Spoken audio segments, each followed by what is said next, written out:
Hey, welcome back to the podcast. We're really excited you're here.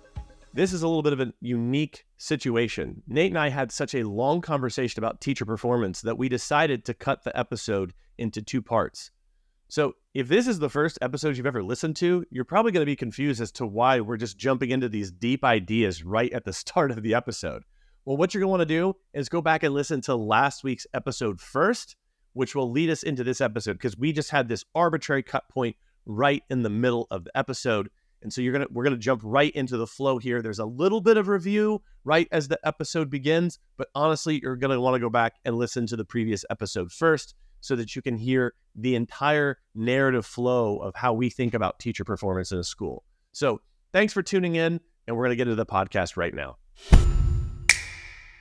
So actually, let me just look through this list again, just briefly. Lesson reports within 24 hours, including their students in collaborative gigs, meeting deadlines, the teacher's attendance, the student's attendance, the teacher's attendance at meetings, consistent use of the curriculum. You kind of referenced that at the top of the episode with Big Music Games. Mm-hmm.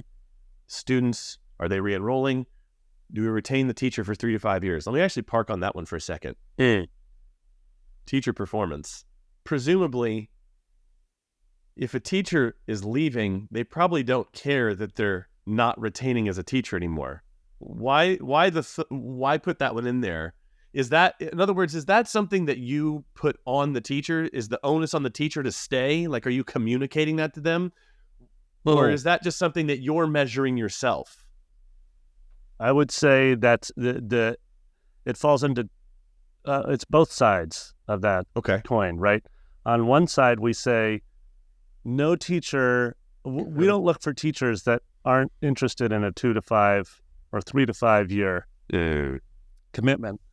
And we always open, this is part of the interview process, et cetera, the demoing process.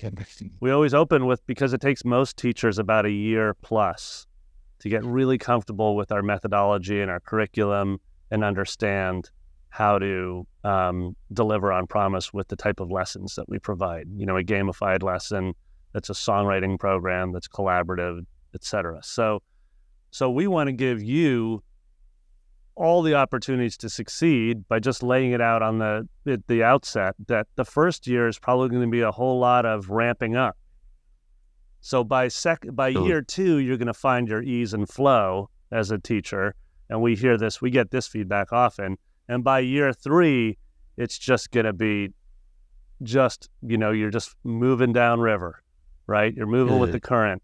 And so years 3 through 5 are when you can really start building up a roster of students that you're retaining at a 90+% retention rate. And it's just fascinating how different your musician's journey reports look in your 3rd year of teaching than they do in your 1st year, right? And that's just fact. That's not, that's based entirely on the experience of our teachers and looking at those musician's journey reports from a veteran teacher versus a new one, right? So the other side of the coin is that we measure our own success as directors with teacher retention. So we didn't talk about, this isn't a director performance review, but Ben, as a private lesson director, has his own big 3. And one of them is, does he retain his teachers? Right? And of course, that teacher needs to succeed with retaining their own students at a certain percentage for us to keep them. So Ben has a real vested interest in that teacher leveling up and becoming the best version of themselves as a teacher and as one who writes these journey reports, as one who develops relationships with the families, as one who uses the curriculum consistently, and as one who shows up,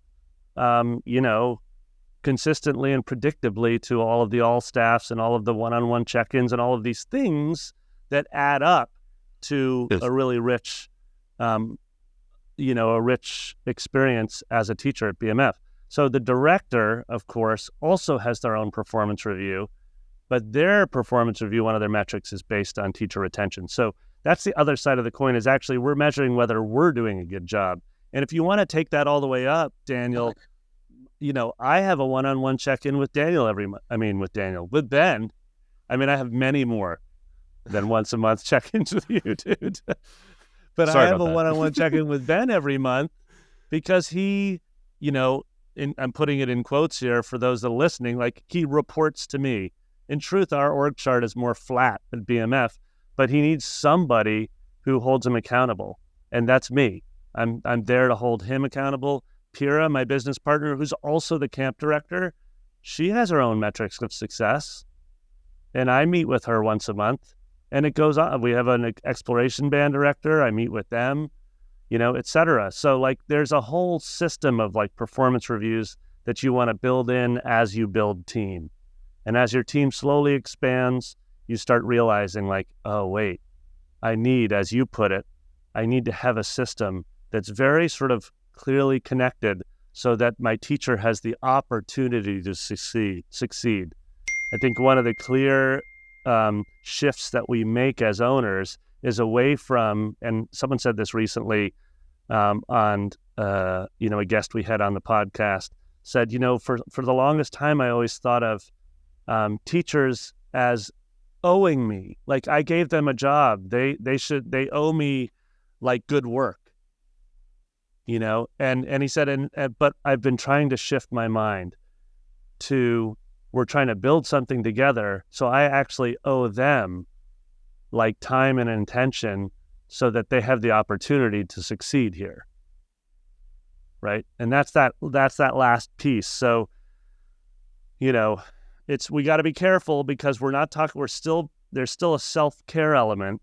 As owners, we can, like I've got my book here that I'm working through with a couple of coaching clients, Conquer the Chaos. We got to be very careful of the chaos and the feeling of like overwhelm as owners. So there's a self-care piece that's really essential as entrepreneurs and as music school owners. However, we always want to find the opportunity in things like a teacher performance review to be like, how is it that I'm in service to them so the likelihood of them succeeding goes up, right? So I'll give a concrete example. I'm going to ping it back to you, Daniel. We're going to have a new teacher right now who's in their first season teaching at BMF, and are they going to have a 98% retention rate? Of course they're not going to have a 98% retention rate. They're just starting.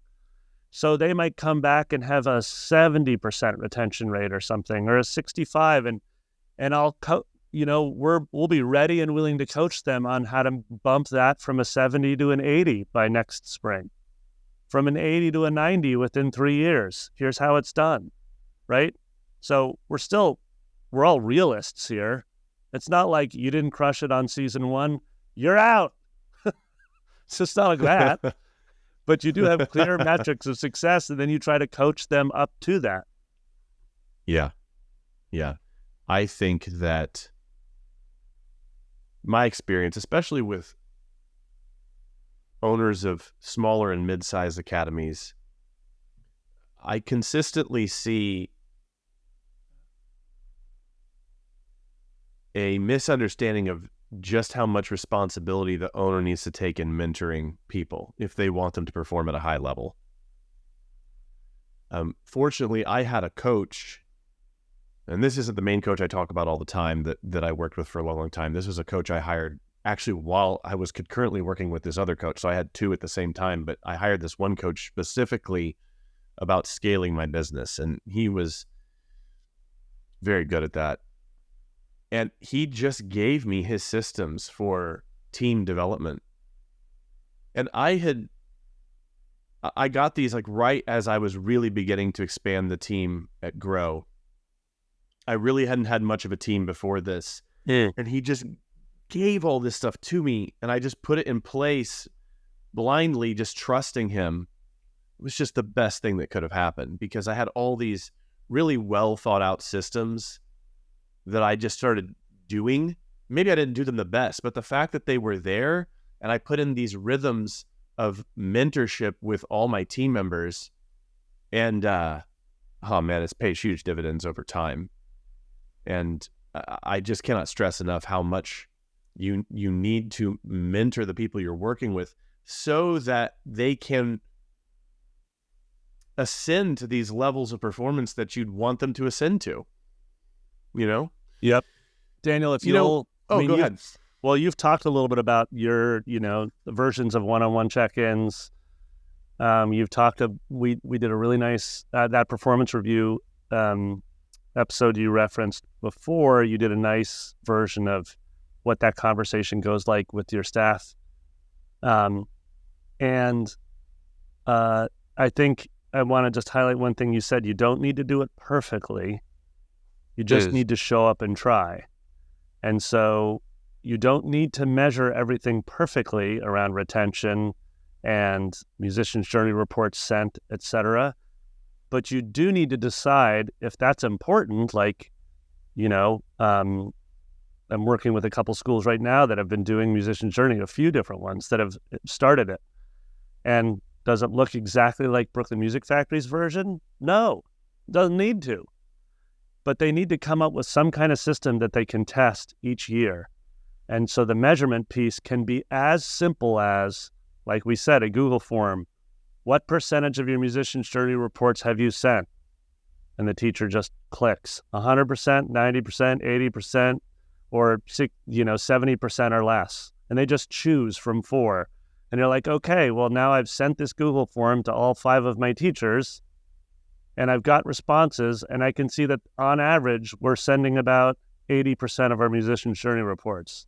Okay, well, now I know how I can improve next time we do it.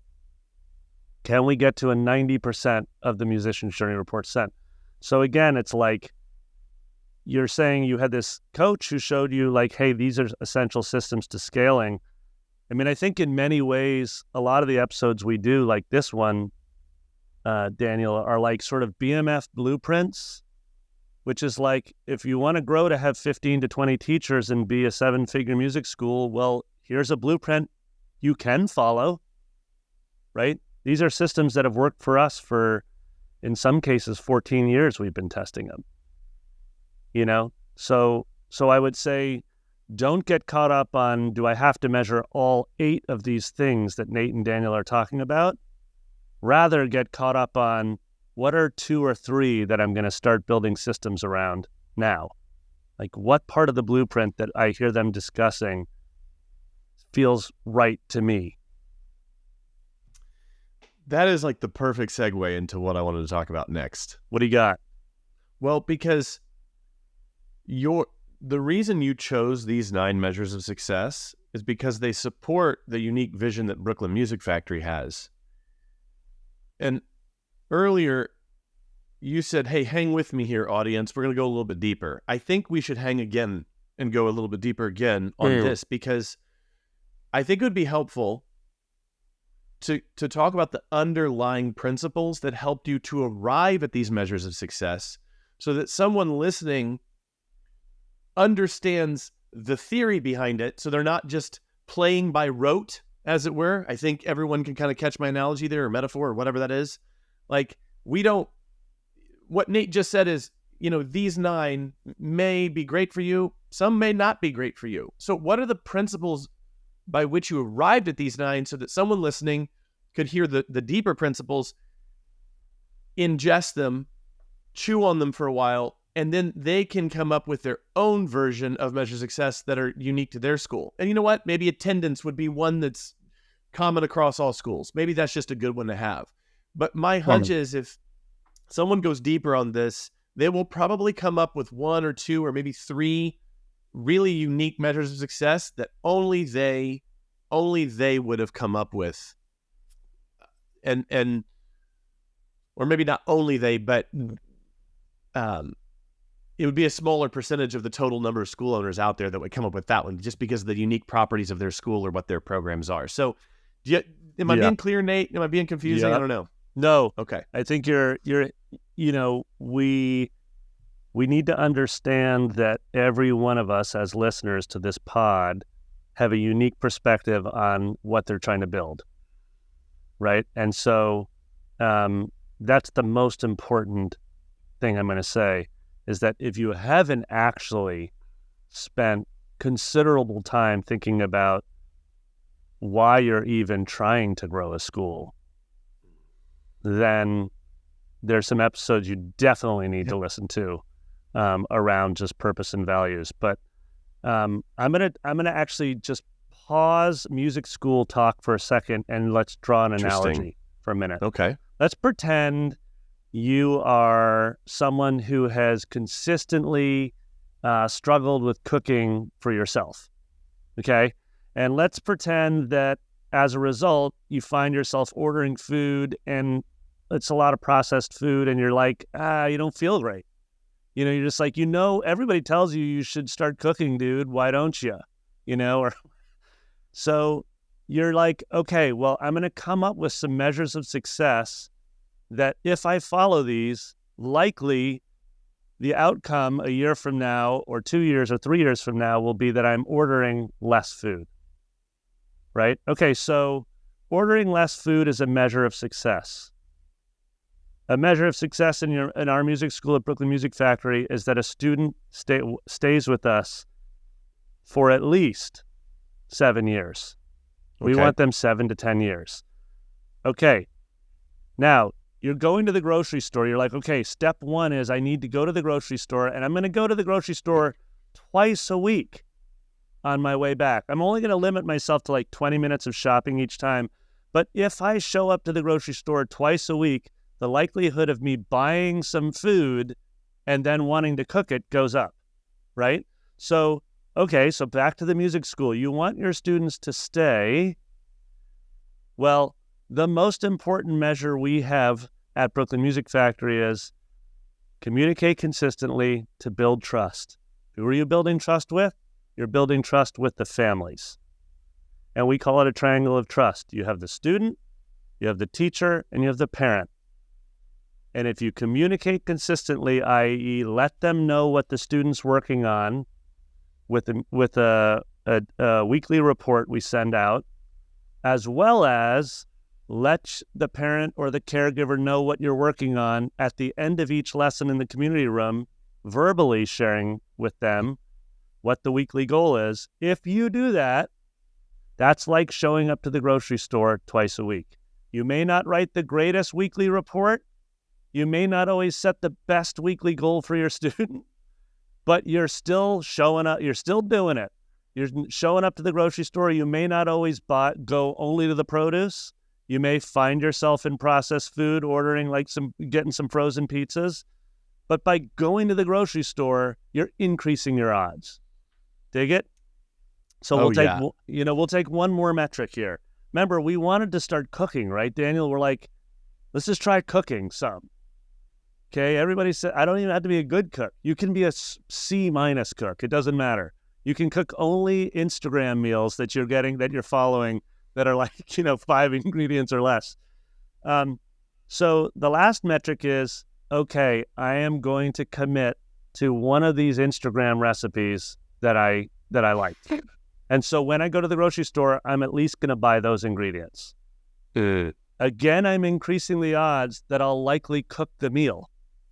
It's not guaranteed you're going to cook the meal, but if you bought 2 avocados, some tomatoes, a tortilla, and some chicken, there's a chance you're going to make that chicken taco. Yeah. It goes up. Right. So finally, that gets to one of our key metrics, Daniel, which is for us, we're a game-based program. From day one, we were designing games to teach ear training to little kids and music theory. That's big music games. That's the origin story. So for us, it's play a game and assign a game every week. That's like stopping at the grocery store and deciding you're going to buy the food for a recipe every week. You may not play the game great at first. Most teachers at BMF and teachers that are using big music games at schools around the world, they don't always know how to play the games right out of the gate. It doesn't matter. You're just changing your mind. You're saying, I'm going to gamify a portion of every lesson every week. And I am going to assign that. I'm going to bring this food home, and the avocados are going to sit on my kitchen counter, and likely that's going to be my trigger. I'm going to be like, it's Friday night. I'm not going to order. I'm just going to take 30 minutes and I'm going to cook.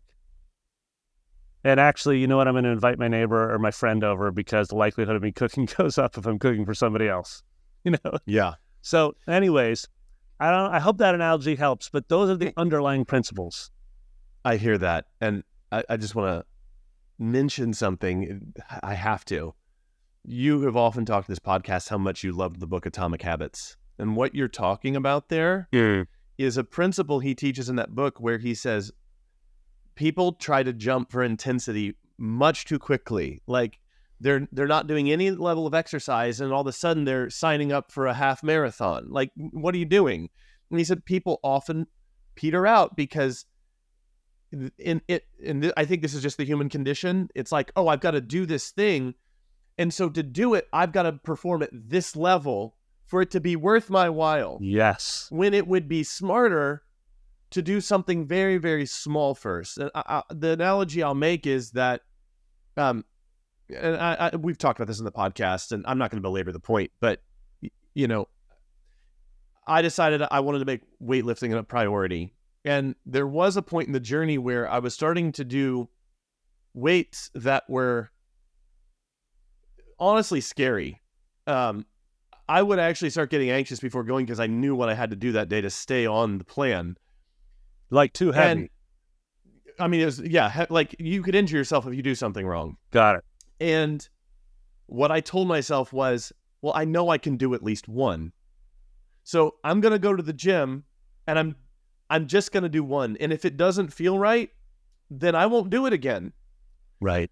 I won't do the rest of it. And I'll skip, because they always start with like the scariest one, so to speak, as the very first exercise. And then as the workout plan goes on, each subsequent exercise in the set that day gets less intense. I will tell you that principle right there got me to the gym so many times during that period, because I'd go and I'd do one, and sometimes it would feel hard, and then sometimes it would feel easy, and then I would just bang out the rest. However, there were a few times where I did one or two, and I did feel like a pain that I shouldn't be feeling, and I stopped. Yes. But the number of times that happened in a year was probably less than 5. Some years, maybe less than 3. Well, and so if I let my fear... You said if I let year is amazing. Yeah, in a year, yeah. 3 years. And so if I had let the fear, or if I let this impossible standard, my emotions dictate things, I wouldn't have done it. And the point I'm making, to take it out of the analogy that I was making, was that, if you need to have a social media strategy for your school, and your standard of excellence is like, Gary Vaynerchuk and Alex Hormozi say I need to post at least 8 times a day. Well, I can't do that, so I'm not going to do anything. Right. Well, how about you just post 1 reel this month? Because here's what's going to happen. You're going to post the reel, and all of a sudden, this flood of realizations is going to come in. You're going to start understanding why you're so resistant to doing it. You're going to make these observations of, oh, that part was actually easier than I thought it was going to be. You're going to have to go through the upload process on the social media page to make it happen. And I literally, in the last week, had a guy tell me like, well, I've just got so much stuff going on right now. I couldn't possibly do it. Because I was like, hey, all you got to do is post this 20-second thing. Like, just do a little tour of your lab room. Yeah. They're using Piano Express with grouplessons.com. I said, just make a little tour video. And just literally just post it to your reel, put a couple hashtags to the name of your city, and be done. And the thing that came back was, I just got so much going on. I was like, this could take 2 minutes. And it breaks the seal. But again, I think people have these impossible standards in their head. Oh, I couldn't do that. It's like, I don't have space for that. And so I just say, like, start small. That's the first thing. The second thing is, and I want to jump on your analogy, Nate. You kept talking about going to the grocery store and buying all the things, right? Mm-hmm. We are not sponsored. This podcast is not sponsored by this company.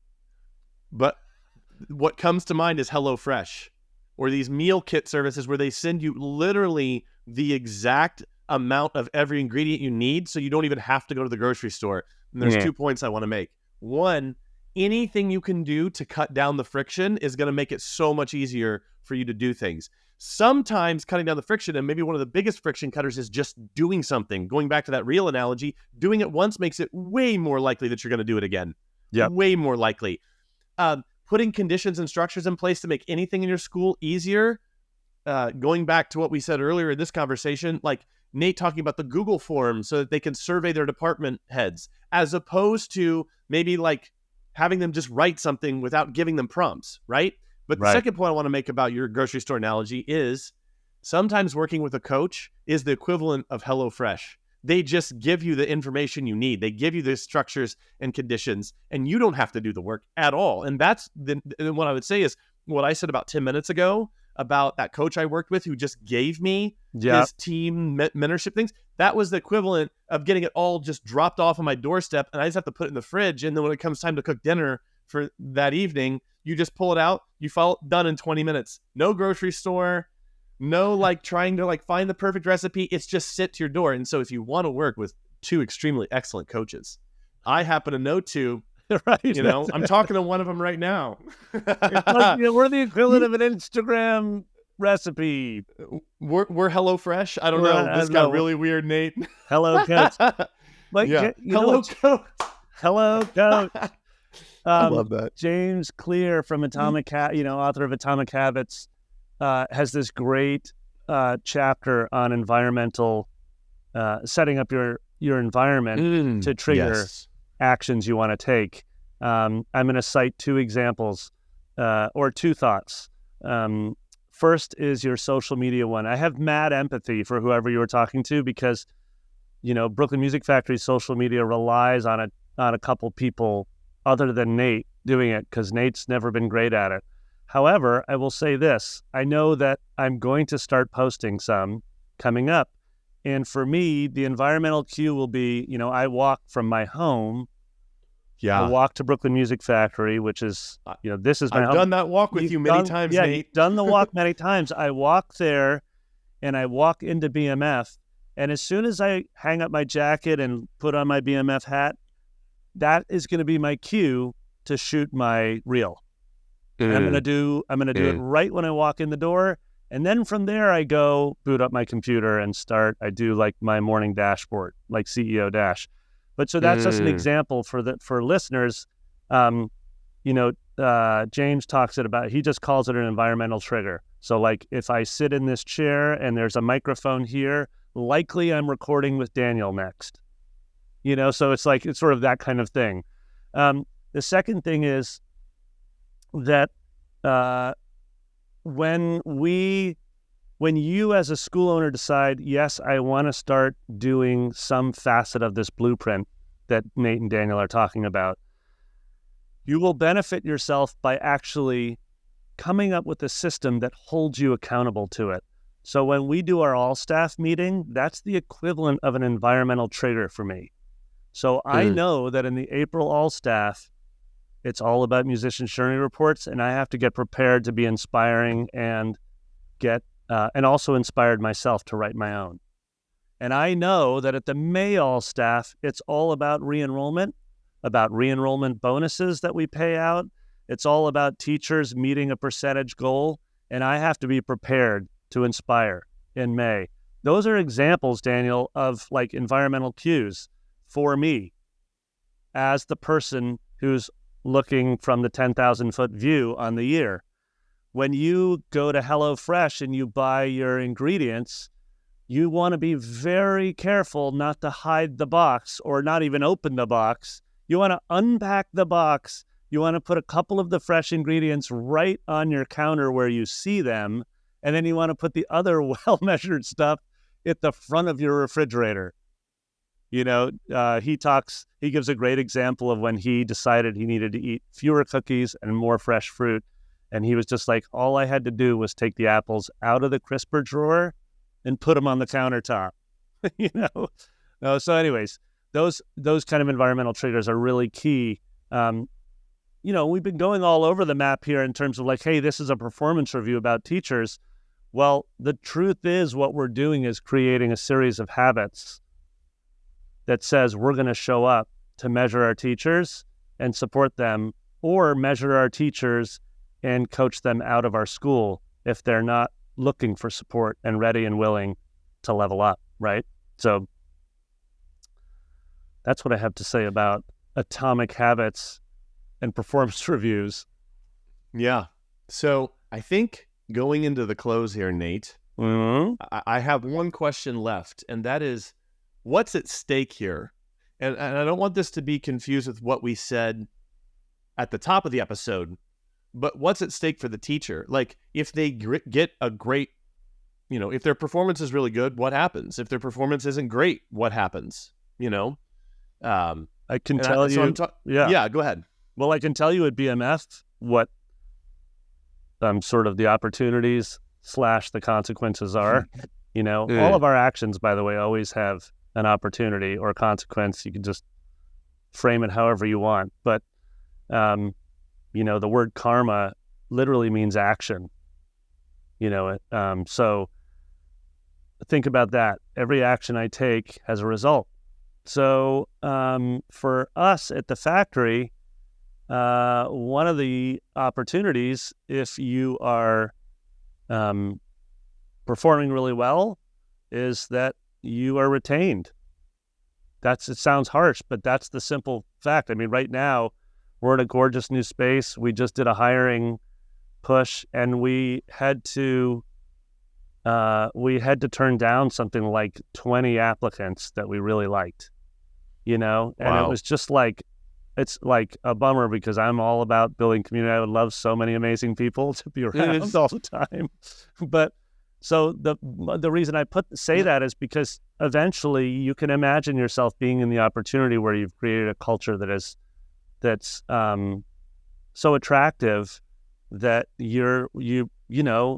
great performance is what allows staff to stay, right? Secondly, I would say that it also provides the opportunity for either new roles. For example, there's a great teacher that she's still going to be a teacher, but she's also coming on to be adding a director role. So they sort of, through showing that you can consistently perform at a level, it means you can probably handle additional responsibilities, right? Thirdly, there's the obvious things like you can make more money. Like the raises and that kind of thing are based on that. In addition, the schedule can shift. Basically, everyone at the factory, with few exceptions, are like, I don't really want to work on Saturday if I don't have to. And so we require that most of our teachers work Saturdays in the first 2 to 3 years of their journey here. But then eventually with, time here and performance, then of course, you get a different schedule. You get a schedule that you would prefer. And that's a benefit, right? So those are the positives. You can make more money. You can stay for years at a place that you love.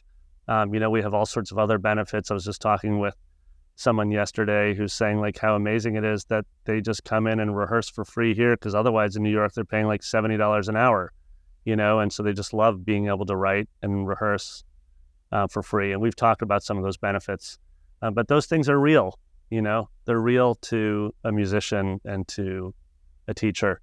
The other thing is that there's the flip side of that. If, like I said, be the best version of yourself is it's a core value. Like if I'm not growing, I'm failing my team, right? If I'm not growing as a CEO, as the CFO, as someone who's there to help all the directors, as someone who's there to ensure we don't run out of money, that everybody get the payroll runs every 2 weeks. If I'm not growing and improving, then frankly, it's probably time. I remember one of my mentors said to me, Nate, it's probably time for you to step down. Like if you're not energized and you're not in a growth mindset, i.e. being, personally growing and improving, then make room for someone who is. Replace yourself. And that was heavy actually for me at one point, Daniel, to hear that. And the same holds true for teachers. If you're not interested in growing and improving, and if you're not interested in leveling up, then it's time to step aside and make room for someone who is. So that's the other side of it. And again, I don't think of that as harsh. I think of that as just being open and honest with yourself. Nate, any last thoughts around this entire conversation that we've had here with the, around this idea of supporting the students in your school through inspiring your teachers to perform at a high level? Any final or closing thoughts? Something you maybe would have liked to highlight more, or you maybe left out, or just a parting thought to leave with those who are listening? Yeah, I'm gonna read the initial inspiration from one of our listeners. How do you track teacher performance, and what metrics do you have? So far, I only have feedback from parents, but would like to start measuring and tracking teacher performance. So I'm going to end by saying feedback from parents is huge, right? So we have to remember that when we're doing, performance reviews, we are working with people. And these people that we have relationships with are primarily the student, because that's the 45 minutes, that's the 60 minutes we have them, right? But these students are like, they are basically a product of their parents, and their parents are choosing to entrust the student with you. And so oftentimes we will have a teacher, like we have one right now, that we're struggling with. And we're trying to figure out, can we bring this person back on in the fall? And some of the boxes they check really well. Some of the boxes they really struggle with. They struggle with things like meeting attendance. They struggle with some basic executive functioning skills, like they haven't quite figured out a calendar yet, like how to remember everything. And so, of course, it's frustrating for us.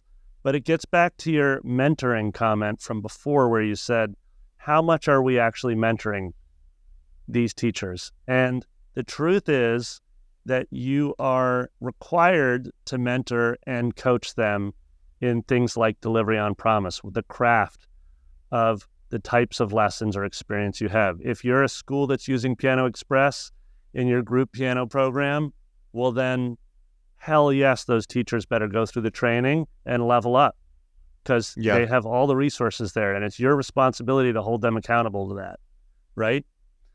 However, there's also some just executive functioning skills that not everybody has, especially if you're hiring a 23-year-old teacher who's just out of school. And they may need some different type of mentoring in addition to the teacher training.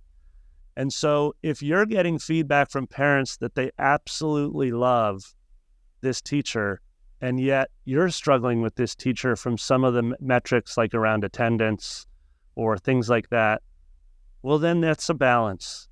And at that point, like no amount of dashboard is going to get you to your choice. You kind of got to listen to your heart and be like, okay, wait a minute. We're hearing from enough parents how much they find joy in having this teacher on site.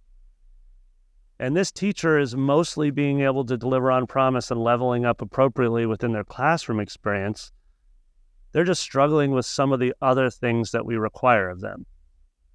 So are we ready and willing to give them a coach? It doesn't have to be you, the founder. It could be just another teacher who's really good at those executive function skills. Are you ready and willing to invest a little bit more in this teacher so that they can bring it all the way up?